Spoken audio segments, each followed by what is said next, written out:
Mandi with Global Hemp Association. Thanks for having me on, Mandi. Thank you so much, Mandi, and truly it's been a pleasure to get to know you. Wants to sponsor us to be a member of your organization. Thank you very much, everybody, for joining. I'm excited to have you guys on. I'm super excited to be here. Thanks for having me, Mandi.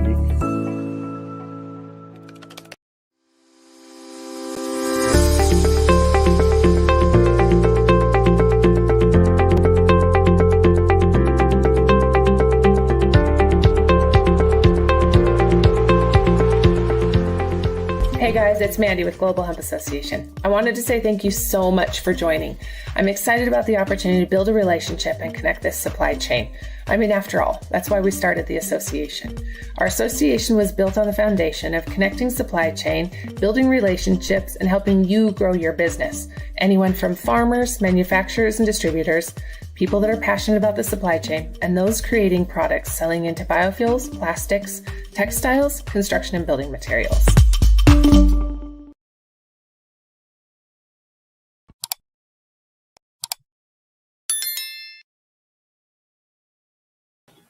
And we're live. I think I put you on mute when we went down into the fishbowl. So hello, everybody. Welcome. I'm really excited to be here today talking about hemp textiles. And Shripat, I love your pillows behind you, so I'm really excited to show those off. But before we do, let us know where you're joining from. Say hello, ask some questions. I love interacting and getting to know you guys as listeners. So please drop a note, say hello. But yeah, without further ado, well, before I even move on real quick, I want to remind everybody to get onto the NOCO website and buy your tickets. We've had so many hundreds of people nominate different professionals within this industry doing awesome things. So get on the NOCO website or our Global Hemp Association website. You can scroll down to the middle of the first page, and there is a link to nominate other companies that are doing great things. Carbon sequestration, economic impact, leadership, agriculture. So get on, nominate people, and then we hope to see you there. Make sure that you get your ticket. We are selling out fast. There's a few tables left. Okay, there's actually like half of the tables left. We're still a month away. And so without selling out or making sure that you guys know about them so you don't sell out, let us know you're here. I'll highlight you. Make sure that you're dropping in to say hello. And Shripat, tell me a little bit about what you're doing. Where are you in this process? And what really lights your fire to even get into sustainable products and hemp products? First of all, good morning, and thank you, Mandi, for having me here. Yeah. It's a great honor. I would like to start with my introduction. I'm basically 30 years old. My name is Shripat Jagirdar. I'm from Mumbai, India, and my brand is Weaving Vibes. We basically manufacture sustainable fabrics, one of the main fabrics being hemp. And just a little to tell you about my journey as to why and how I got to manufacturing hemp. I feel I didn't choose to get into sustainable manufacturing. It kind of chose me in a way, in terms of I was born into textiles, where my grandfather was a pioneer in starting the shirting division for a brand in India called the Raymond's Group, which is still one of the top 5 companies in India.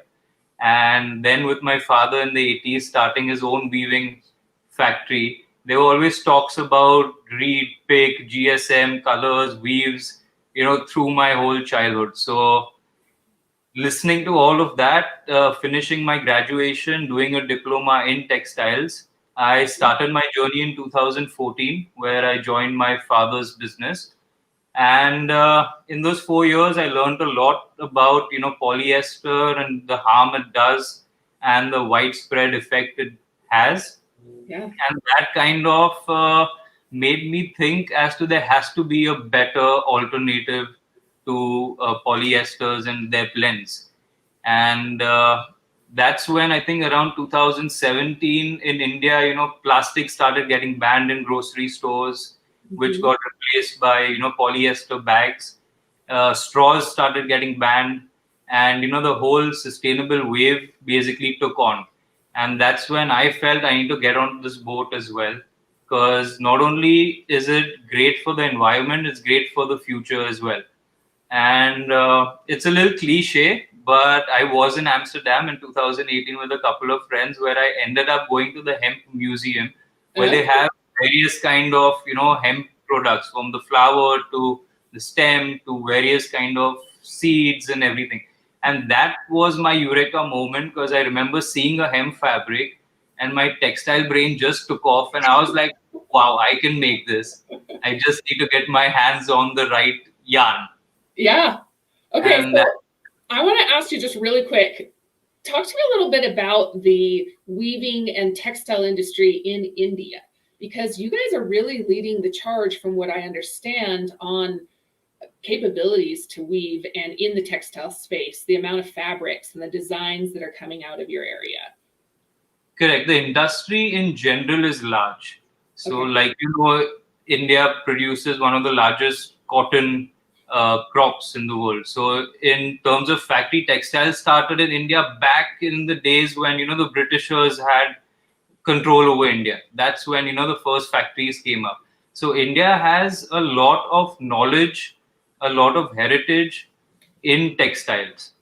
So that is why you see, there's this area called Bhiwandi, which they call the Manchester of India, because that is the place where there are over thousands of factories, thousands and lakhs of looms manufacturing most of the fabric that's, eventually ending up getting garmented in Bangladesh and spread all over the world in different brands.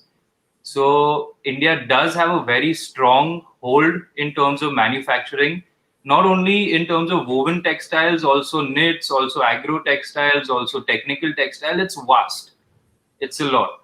So I am actually taking advantage of that and kind of trying to make a change with not producing the non-sustainable fabrics, by not only producing sustainable fabrics but maintaining sustainable ethics while running the factory as well, because I feel that's also a very important factor that normally gets negated in a lot of places.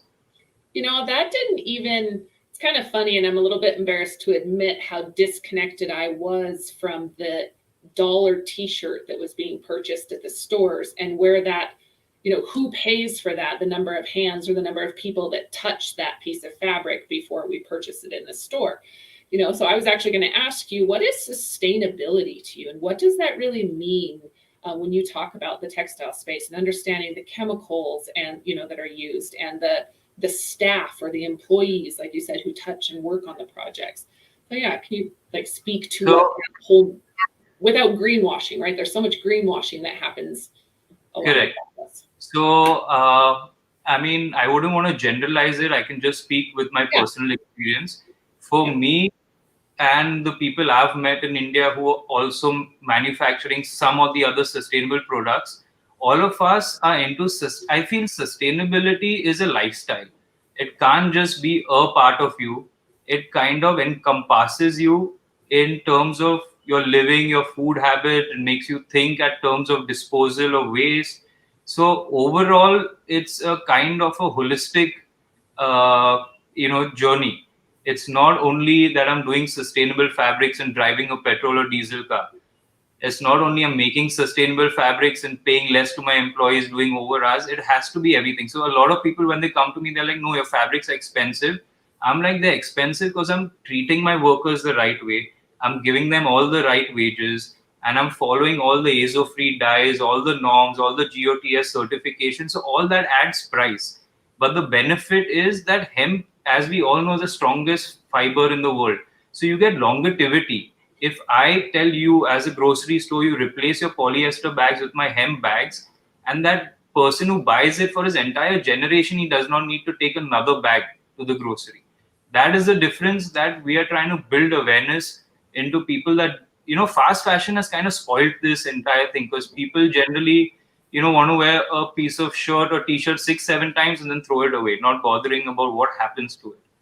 So we need to give this entire picture from farm to fashion and disposal of fashion. I think that entire picture is a very important picture that needs to be presented.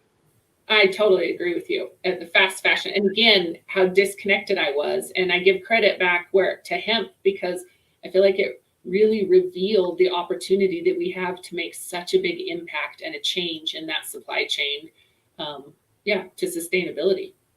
Yep. It's awesome. Awesome. So talk to me a little bit about your company. Where did you start? Where are you now? What are some of the visions that you have? Correct. So we actually started with the R&D in 2018 is when I flew back and I realized I got to do something with this. But it took me a year to find a responsible yarn source to get all the credentials, all the certifications, the entire, because we work with 100% transparency and we believe in that. So we wanted to work with manufacturers that have the entire farm to yarn kind of documented stages. So it took us time over there. Once we got the yarns, I mean, like most businesses, definitely it didn't work out. We had to do a lot of trials in terms of not only weaving the fabric but getting the right finish, the right fall with the right non-hazardous chemicals and all of those things. So we started commercial production and selling in mid 2020. So you can call us kind of a pre-COVID company. Yeah. It's just been 1.5 years, but in these 1.5 years, we've really grown. By that, I mean, we started off with only targeting the shirting industry, typically for men's, but within a few months we got into women's wear, we got into kids wear and men's wear. Then in a few months we got into home decor for bed sheets, pillow covers, cushion covers, sofa covers, and now we've got into the luggage department as well for, as I mentioned, shopping bags, grocery bags, pouches, school bags, and a lot of more products. And I feel it's endless. The possibilities are just going to increase. I've heard about yoga mats, and there are so many more possibilities. So I feel hemp basically is like the only crop that can literally feed food to fuel. It has all those capabilities, and it's a super crop. Definitely. So our vision basically with Weaving Vibes, if you ask me what the vision is, there are two visions. The business vision is, since we're already into weaving and processing of the fabric, we feel there's a big need for spinning, to spin the right yarns, because currently the world is dependent only on China for sourcing of good quality yarns, because definitely they have a 30-year experience than any other country in that field. So to get the right spinning, the right rowing, retting processes, the right wet spinning. So I think that's where we as a business will eventually branch out, because as per weaving, we have a capacity of 280,000 meters approximately per month. So I think that's good enough for now. Okay, can you repeat those numbers? I want to hear, and what does that equate to? What's that mean for consumers or somebody that's not in the space? So basically our setup is a B2B setup. So we have a manufacturing setup that can cater to around 250,000 to 280,000 meters of hemp fabric. So that's our setup. So we are actually going after big brands who we feel can actually build a change, can build awareness, can drive consumers to think in a different way. Because 100 small companies can't make a change that one H&M or one other company can just launch a line worldwide with sustainable collection. So we are ready for that. We have the in-house manufacturing capabilities for that. We're just looking for collaborations. We're looking for brands to reach out and trying to give hemp a chance. Okay, so I've got a question. As we've talked about this space, right? Understanding you're in the weaving, so you're buying your yarn, right? Can you talk to me about some of the challenges that we're facing, especially on a global scale, for that piece, the spinning, taking the fiber to a quality raw material into a yarn and then into weaving? Correct. So right now, the process of getting the fiber and converting into spinning is, I feel, the major gap in this industry right now. Because putting up a spinning mill is exhaustive in terms of finance. So it's not everyone's cup of tea to go around putting up a spinning mill. So yeah. That's so it is. Even for weaving, but spinning is even a larger kind of a game. You need a lot of manpower in there, good amount of technical knowledge. So that is the gap that we feel is what we want to fill in. And in terms of fiber, there are a couple of countries producing good long staple fibers. So we prefer to only buy long staple fibers, so the quality of fabric comes out much superior and better. When you say long staple fibers, what are those? What are the standards? What is long? Like when I think long, I'm thinking, but really we're talking about 2 inches? Yes, I think 36, 42 millimeters plus. Okay. That's what we're looking at. And currently, India has legalized 2 states in India to grow hemp. So these 2 states have been growing hemp, but not to the quality for textiles. Most of the plants are just being used for, cosmetics or medicinal purposes right now. And the textile industry also requires hectares and hectares of hemp to grow, to be churned into fiber and then into yarn and XYZ. So I feel we are at the brim of changing, because hemp is such a robust crop. It can grow in so many different climatic conditions. So I feel it's a great bet for India to start with the growing and then get into the spinning. Yeah. Amy made a great comment. The global gap is in the spinning. Great to hear of your plans. Fingers crossed for your success. Yes. Thank you. This is something that we talk about all the time in this next step. And as we talk to brands on behalf of Global Hemp Association, these same topics come up. And so, yeah, it's always good. So talk to me about some of the greatest challenges that you've been able to overcome. What have been some really good successes, especially in this last couple of years as you're really manufacturing or processing your... I mean, there were many great success. I think every step is a success for me since the day I formed the company till now. Because manufacturing hemp fabric was just a dream for me. I didn't know if I could. And then it came to the stage, how can you? And then if you can, who will buy it? And there were so many stages. So definitely the first stage was sourcing the right yarn. Second stage was weaving. But I feel the biggest breakthrough we've had is understanding how versatile the fabric is. It's not just to the apparel sector, is what most of the fabrics cater to. So we feel hemp can be used in such different industries, and we have kind of tuned our manufacturing capabilities in such a way that we can make a fine 90 GSM, which is a very fine hemp fabric, to the thickest 340 GSM canvas fabric. So with that kind of a range, we can supply to many industries. And what another USP that we've developed is that we are 100% made to order. So if anyone that's dealt with hemp fabric previously, they know that whenever they talk to any manufacturer, there's a set list of products that you get. That these are the products, this is what we have in stock, choose from this. So as a buyer, your limitations reduce and you lower your kind of standards in a way, or your designs in a way, to choose from what's available.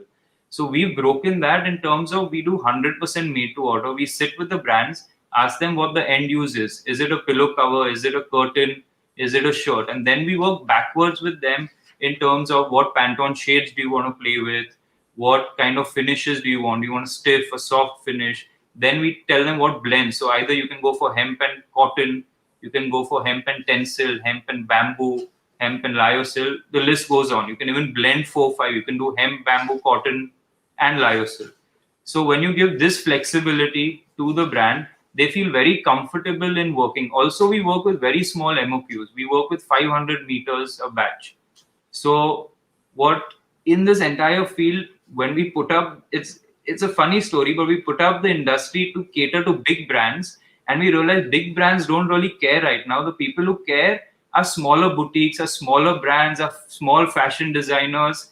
So then we had to change our entire, strategy to get into smaller MOQs, because everyone wants 500 meters in 12 colors, but we want 5,000 meters per color, because that's my setup. So we've kind of tuned ourselves to help other startups like myself also start somewhere. Okay, I like this. This is exciting. Do you have, in fact, I have to tell you, he sent me a pair of pants that it's absolutely beautiful fabric. I actually grabbed them and put them in a box because I'm taking them to NOCO with me. But do you have any fabrics that you can show some samples of? I see your do. I actually want to talk about this. Yeah. So, like I mentioned, that Weaving Vibes is basically into innovating sustainable fabrics.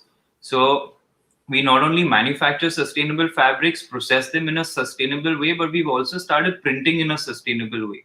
So we've launched a new collection where we offer brands eco-printed fabric. By eco-printed, I mean we use the leaves and flowers found in nature. We put them on the fabric, imprint their colors, and imprint their designing onto the fabric. So I would just like to show you one. Please, yes. And are you going to be at NOCO? Did you decide if you're going to be able to make it? Yes, 100%. I've got a booth, booked everything, and we're definitely going to be there. Okay, I'm excited. Ooh, pretty. So this, if you can see, these are all leaves that have been printed and imprinted onto the fabric. Oh, that's beautiful. I'm going to make your screen bigger. Oh, just.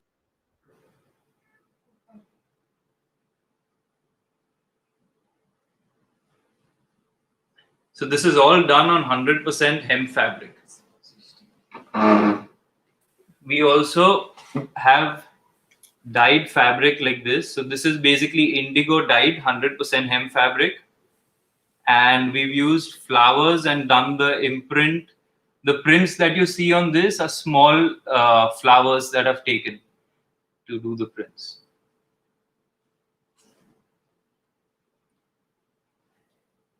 I don't know if you can see the leaf clearly. Can you see it, Mandy? I can see it. It's beautiful. Absolutely. Yeah. So this is something new that we've started. I mean, definitely we can do digital printing, screen printing, rotary printing, and all the general prints. But we've gone a step ahead, and we said, since we are manufacturing natural fabrics, why not print with nature, with what nature's given? So we go all around India, North India to South India, source different flowers like marigold flower, rose flowers, petals, and different smaller kind of niche plants, and we get that back, and then we do a R&D and kind of see. So the beauty in this is that you never get the same print again and again, because the flowers are different and everything is changing. We do cannabis leaves? I didn't want to show you that because that's what I'm getting at NOCO. So if you want to see the cannabis leaf prints, I'll show you those at NOCO. Come to NOCO. That is so cool. Are you going to bring some of those pieces of fabrics also? And many more. Many more. Oh, they're beautiful. I love the leaves. I love how detailed they are. You can see each of the little cracks and veins. It's beautiful. It's so cool. Well, awesome. Okay, so fabrics, you've got those fabrics. You're going to bring a bunch to NOCO. How do people get in touch with you if they want to connect? I know we saw your website. You want to let people know how do people reach out if they're interested in ordering or collaborating? So you can get in touch with us via email. So I can share it for you. Yep, you can share the email address. Also, what we have done is this is another kind of bridge that we've kind of overcome, is where we found a huge gap of designers for whom bulk is 50 meters or 100 meters and who wanted to buy only 5 meters and 10 meters. So for them, we've built an e-commerce website, which is on www.weavingvibes.com, where we're opening it up worldwide right now, where anyone from the world can buy 2 meters up to 50 meters of all the fabrics that we have. They can dye it themselves at home, experiment, make some dresses, make some shirts, and then get back for bulk orders. That's awesome. Okay, so you'll have fabrics. We had another comment ask. You'll have fabrics for sale at NOCO. I want some of your leaf print fabric. It's beautiful. The thing is, I would love to carry that much. Only my regular stuff is going to be 40 to 50 kilos. So I don't know if I can get all the fabrics, but I definitely am carrying a lot of samples. And it's a great place to get on. They can get on and order it right from your site at that point. So exactly, right from the site, right over there at NOCO, and we'll have it delivered within 10 to 12 days.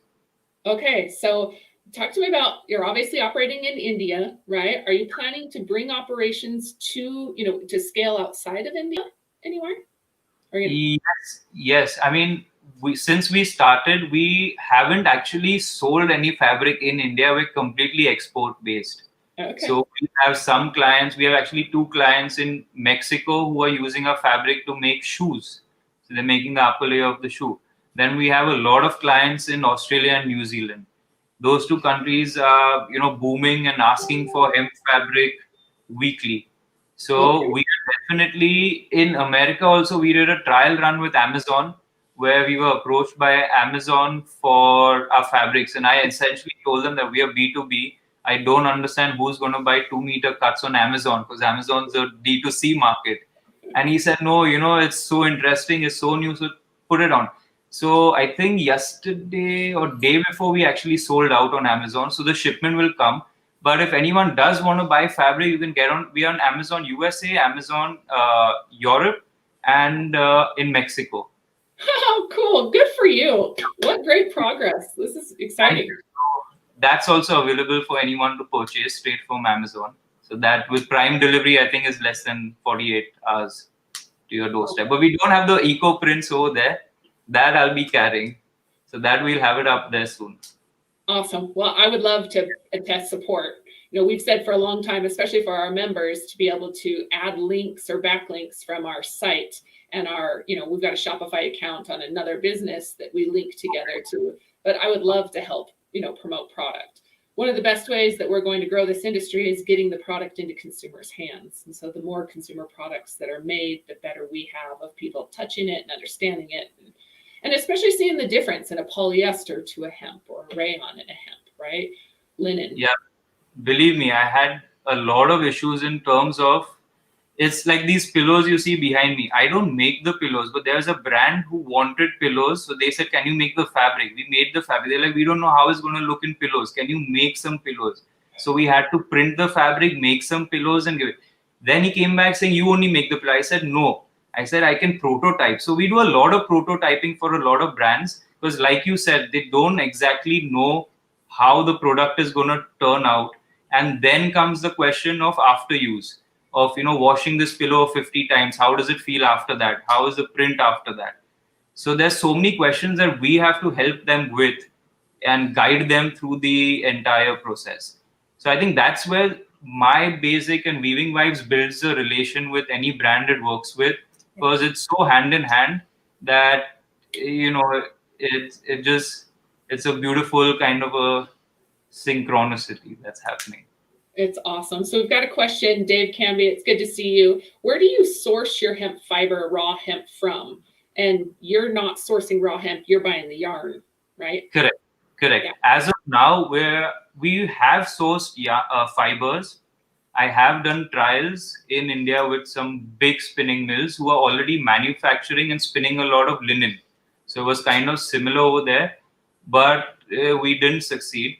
But we have been successful in making blends. So a 70 cotton, 30 hemp, a 70 XL, 30 hemp, a 70 lyocell, 30 hemp is what we've made, but we've not managed to cross the 30 hemp threshold is what we're trying to get at. So currently we're sourcing the yarns from Indian traders itself, who are globally sourcing. So China is a big player in this currently. We're buying a lot of yarn from a state in India called Uttarakhand, which is being made from this Himalayan hemp yarn, which I think has become really famous. So Himalayan hemp yarn is also a really good yarn, but we're having the same problem where we're not getting 100% hemp yarn. We're only able to manufacture blends. So that's why while speaking to you, I said we need a spinning unit which can manufacture, if not better quality, as at least the same quality that China is delivering right now. So That is the benchmark. Absolutely. Well, and of course, that's what we're seeing as a challenge over here, right? Is getting the quality of fiber we need into the spinning mills. Can you talk to me a little bit different for those that are unfamiliar with differences in linen and hemp, or some of these other fabrics or materials?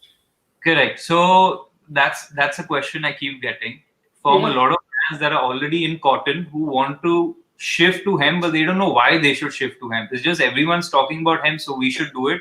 And they're like, can you explain? I'm like, you should have done your research. But then again, we have to help them out. So I break it down into two reasons. Into one is the farmers, the benefit that the farmers get. And the second is the garments and the disposal of the garments. So if I have to, start with the farmers, I would start by saying the way it benefits them is firstly, hemp grows really fast. So the yield time that they have, the turnaround time they have compared to cotton or linen is much faster. Secondly, hemp is one of those crops that replenishes the soil. So they don't have to spend too much in adding nutrients back to the soil. The third main point is it requires a lot less water. I would say 1/3 the amount of water that cotton requires. So in those terms, their expenditure on bringing water, on using water as a natural resource, which is now also, not in abundance like it was before. So that also helps the farmer. Fourth, and the most important reason is hemp doesn't require a sand pesticide. So it doesn't require a lot of fertilizers. So not only is the farmer's health not at risk, but again, it helps in terms of finances. And hemp, as we all know, absorbs carbon dioxide.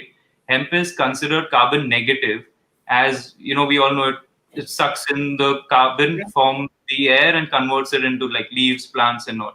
So, hemp has been shown to absorb more CO2 per hectare than any forest or commercial crop. So there are several benefits on the growing aspect of hemp.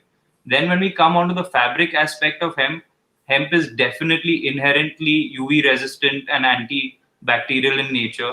That's why I love to promote it for kids wear. Second reason is hemp gets softer and stronger every time you wash it. So in longevity, being the strongest natural fiber, the cycles that a hemp garment would go through would last longer than any cotton or linen garment. Also, hemp, I have read, felt, and experienced absorbs color also in a much better way than cotton and linen. Okay, so I was going to ask you about that.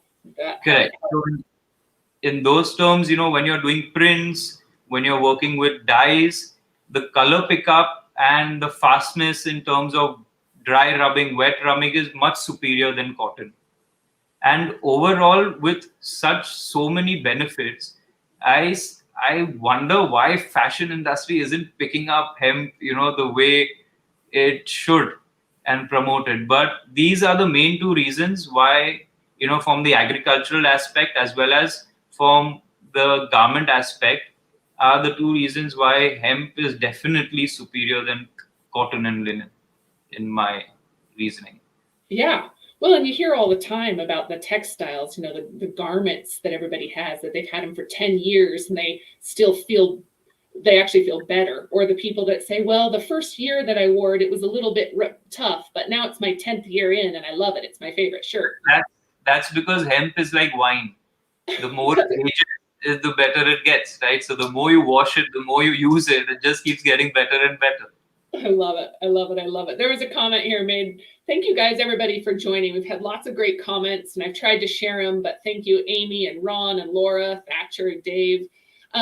Great features to know about hemp. We should coin hemp as a positive impact crop. It's kind of funny that, as the climate smart commodities and the greenhouse gases are at such a topic of conversation from the governments and on a global scale, hemp is right at the forefront of those discussions. So it's pretty exciting. Pretty exciting. Yes, it is. Okay, so talk to me about when people think textiles, right? A lot of times people are only thinking textiles clothing, right? When we're talking about textile fibers and opportunities to be using materials in different products, right? What about like the auto industry and can you speak a little bit about some of those materials that may be fed from hemp? That's another very exciting industry that we are also looking into is the auto industry.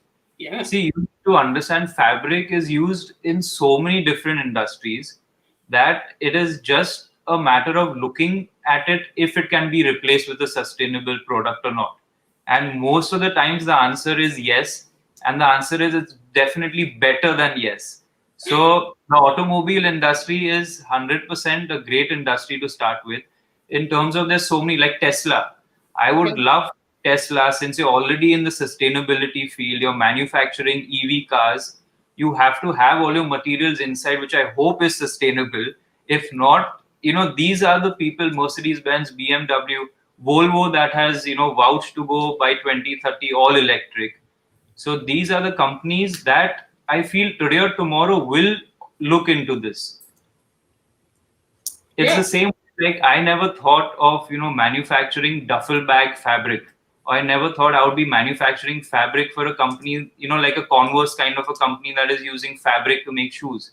But it takes those brands to make that shift in mind, to realize that. And then we are sitting here, I'm ready to make, So Oh, it's so exciting. Like, this is just a topic that for the last 2 years, when I started this, really the textiles arm of our discussions took off, and we gained a ton of traction and a lot of people interested. But it's been a slow process to be able to bring the mechanics side or the processing side to, or that second piece of processing, right? After decortication, when you're cottonizing fiber or cleaning the lignin and pectin off, right? So it's exciting to see it, really, really take off. Yep. Let's see. So when we talk about trends, right, there's been, when this first started, there was a lot of concern also in, is this just another bamboo? Is this another product that's going to grow quick? It's supposed to be, sequestering all this carbon, this huge benefit, but then a major pain in the butt or toxic for processing. So can you speak a little bit about what you see? And I think we've touched on it, but just to dive in more. So I feel for all these questions, there are institutes like GOTS, Okiotex, FSC that are placed in position to make sure there is transparency, to make sure that there is no one in the middle that, goes a little off or who can manipulate, the process in any way. So, and there's also faith, right? At the end, how much can you monitor? There is a limit to that. So I just feel like how you spoke about bamboo, I think hemp is not going to go the same direction. I think it's going to be really approved in the market. People are really going to understand it. And especially in today's day and age where, we are so aware of what is happening, where there's so much of pollution happening, be it the ocean, be it the landfills, or be it just generally, cars creating pollution. Everyone, especially the younger generation, is very aware and is asking for environmentally sustainable products, not only for clothing, but in general. In hemp, if we talk about, there's soap, there's shampoo, there's cosmetics, there's clothes. You can literally you can wake up in the morning and sleep only with hemp products. There's a whole line. So it's just about you choosing that and you not choosing, something sustainable. And your point of pricing, I do agree that the prices for anything sustainable is higher than the non-sustainable product.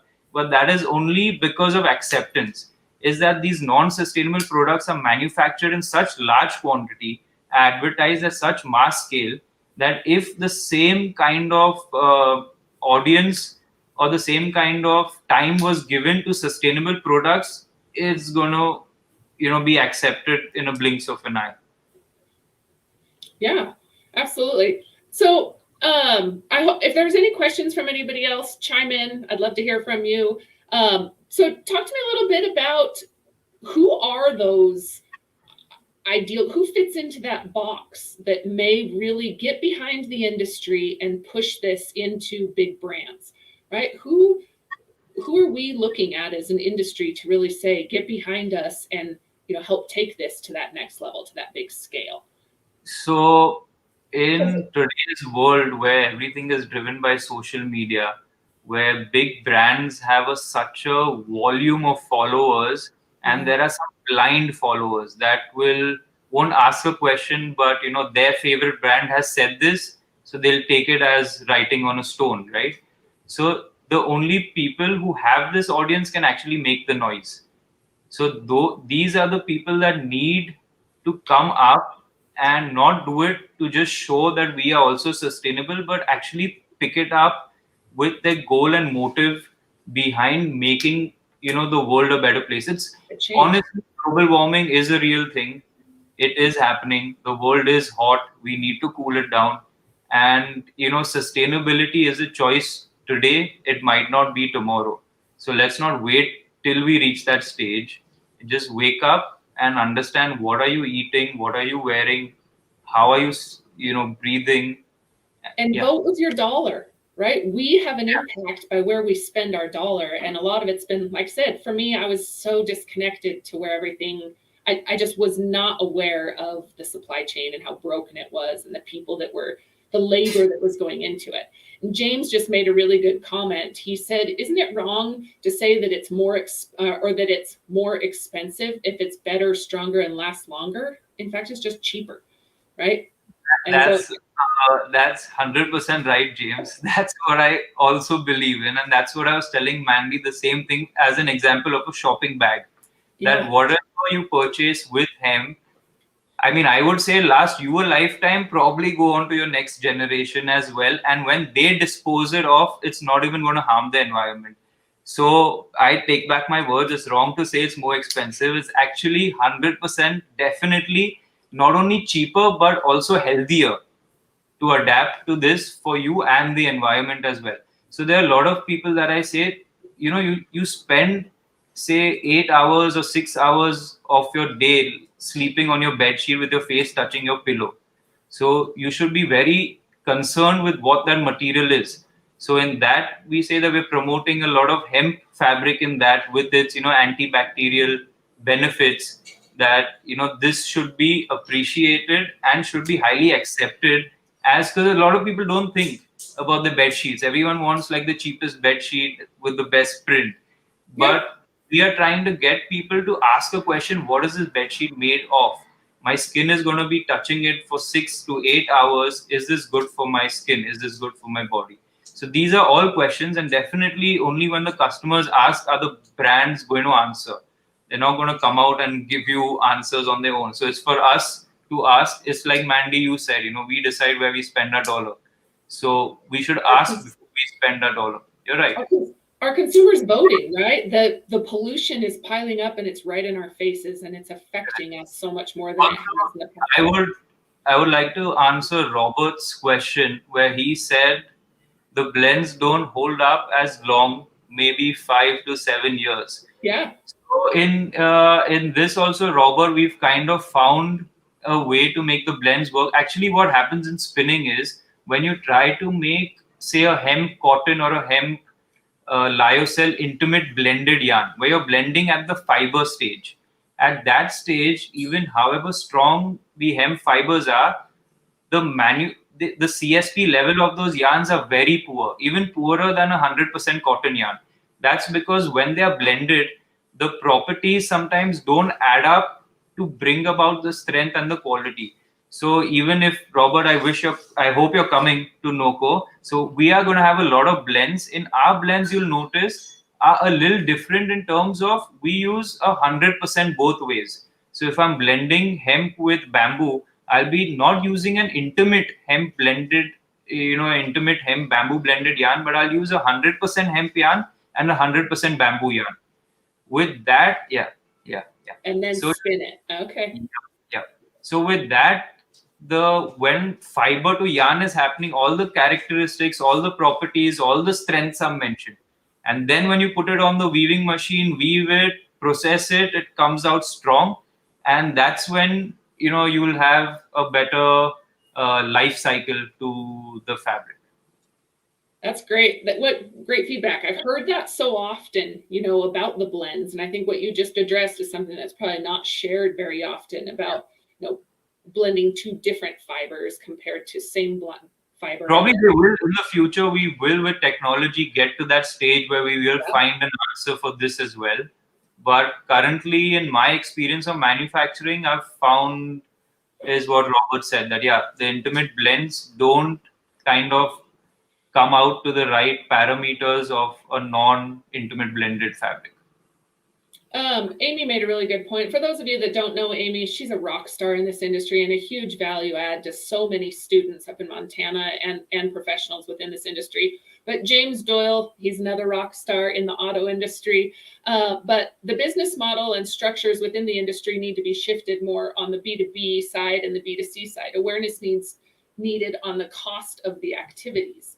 What do you think it's going to take to get that message out there so that the buyer understands that the dollar t-shirt has a much heavier impact on the people and our environment compared to, say, a more sustainably made product that may cost more? Correct. So I think now that gap is bridging. It's where before we as manufacturers had to really go out of the way to convince the brands. Now it's we going half and the brands coming halfway. Now, if you notice the shift that is happening, a lot of brands are understanding the impact of the fabrics they're making. They are understanding what they're consuming and what they're selling. So they, I feel, are halfway coming down this side where they are looking for opportunities, looking for manufacturers, looking for different fabrics that even they can offer to their customers. So it's a very exciting time because it's there's so much. The consumer's driving this, right? And the consumer now is willing to pay. They're willing to pay more money, and especially these younger generations that, like I said, are being impacted by the detriment of what has happened or the lack of concern about the impact in the last few years, 10, 15, 20, 30 years. Yep. That's awesome. Awesome. So what can the industry do to support your growth? What are you looking for and how can we really jump in and support you? I mean, I am always, as I said, we're always into innovations. So I'm always looking for newer yarns, for different kind of blends, for different strengths, different, colors. So there are we are doing a lot of yarn dyeing now. So there are some yarns that catch color, some don't. So we're trying to figure out, what is the play there as well. So what we are actually looking for is two things: a lot of raw material supply, a lot of help on that side, in terms of yarn or in terms of fiber. Because as I mentioned, we are thinking of putting up the spinning plant. So we are already doing a lot of trials in terms of, where to get our fibers, which is the best fiber, which is the best quality of fiber. So that is one aspect. The second aspect is in brands kind of wanting and taking a chance with hemp and creating a collection. So I'm always promoting and offering anyone and everyone that we are 100% made to order. We make customized fabrics. So there is even though you're from the kids wear, the women's wear, the men's wear, you can approach us. If you're from the luggage department, you can approach us. If you're from home decor, we are here for you. And we, like Mandi mentioned, we also want to get into automobiles. So we are basically here. Weaving Vibes' goal is basically to be a pioneer and aggregator in this, sustainable living space. We're not here for the buck. We're here to create something that the future generations will benefit from. And we're always with open hands. And the whole idea is to build this holistic, like you spoke about the community in India. The community is growing every day, and how, but it is still unorganized, it is scattered. For me per se, like we mentioned, I also want Weaving Vibes to be a holistic brand. So my invoices, my challans are all printed on 100% hemp paper. Then I look around searching for hemp packaging. So the community breeds. I have a lot of companies where I'm supplying 100% hemp uniforms to. So, and they are into the CBD space, but they also want a holistic kind of approach to their company. So they've also shifted to hemp paper. They want hemp uniforms. They want now hemp shoes. We've also approached the hotel industry where, the slippers that you get in every hotel room. Yeah. So we said that it's about time you switch to sustainable slippers, and there is a variety of options, and it's at a very nominal cost. So avenues are many, and we are always open with arms. So anyone willing to try, give hemp a chance, or anything you want to manufacture, we're here for you. Okay, so you've got my wheels spinning, and there's tons of people I want to connect you to. Dave was on earlier, especially when you're talking about sourcing raw material and really moving into that piece of it. He's doing some incredible things. And then what would next steps be if somebody wants to start manufacturing or selling product? You know, especially like your pillows or your bags or backpacks. Are you just selling fabric, or you actually have those end products that say I could post on my website and start selling? So currently we're only doing fabrics. We're not selling the final products, but we're supporting brands that want to sell final products. So if there's anyone out there that has an idea, that wants to start a company, that has a product in mind but doesn't know the A to Z of sourcing that product, of how is it going to be, then I am here to help you out with all of that. I will send you like these, the final product, and I will help you with all the manufacturing, with all the contacts and everything. That's basically what Weaving Vibes is here to do, is here to help other brands build their, their market, or other entrepreneurs, start their businesses. So pillows, if you want, I can make a few for you and get them. That's not a problem. But we're definitely not getting into full scale, manufacturing of the end product. But there's so much happening in fabric already. I just want to, I don't want to be a jack of all trades. I just want to pioneer this first. Yeah. But you've built these connections, right? I think what would be great is as you come up with, or we've got new clients that are selling, send them our way. Let's connect them through our network so we can help distribute their product as much as we can. And then I'm going to put this out there. Your calendar is probably going to fill up for NOCO, because there's quite a few people on here that are saying, hey, we want to connect and I want to learn more. And so reach out to their team, let them know what you're working on. Set up a time, come by their booth in NOCO. If you're going to be at the awards banquet, which I'd love to have you there, especially after this, we'll make sure that you get on or are able to come. It's a beautiful dinner on Thursday night. It's a formal dinner, but I think it's 3 or 4 course meal at a beautiful location within the hotel, but at a really nice, upscale meal. And so we're excited about highlighting people that are doing it right in the industry, really making an impact and doing things just like you are, really leading the charge. So thank you. Thank you, Mandy, for your kind words. Oh, absolutely. Okay, well, anything else before we sum up or we close up? It's already been almost an hour. I think we covered everything. One thing that what you mentioned about brands and how they can reach out and what they can do. So we've had a lot of inquiries in India as well, because a lot of small brands that do eventually make products, they come back to us saying, we're not able to sell it. Can you help us even sell this? So actually in the month of April, we are organizing an event in Mumbai in India, where we are bringing in several brands from, building material to apparels, to medicine, to cosmetics, to packaging, all these different brands.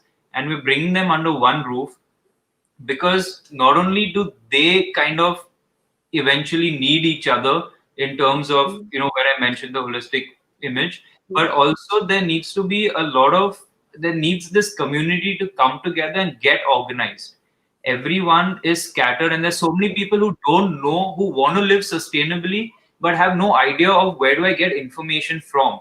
Who do I contact? Where do I buy these products? What are the benefits of these products? So we are basically doing an event to promote awareness, to make people understand that there is a better choice, and these are the better choices. Here are the people who are making changes in giving you a better choice. So that is one thing that I feel really takes up. And then I want to go around the world with these brands and just build and exhibit, because it's all about awareness, right? What you're doing, talking to so many people every day, the goal is to connect and build awareness, because it's all about getting to know. Once you get to know, then you'll think about whether I want or not. Okay, I think I have India on my list now of places to travel to. I would love to come and visit and support however we can, of course. So thank you so much. Thank you everybody for joining. There's still lots of comments coming in. Jump on our LinkedIn page or YouTube channel, and you'll be able to reply or see any other comments that we may have missed. Thanks everybody for joining. We do not have a meeting until next week. In fact, I was just going to look at my calendar and highlight when we do have our next. But I do want to remind everybody, oh, it looks like I've got another one right after this. I forgot, like our Cannabis News Hub, which is really cool.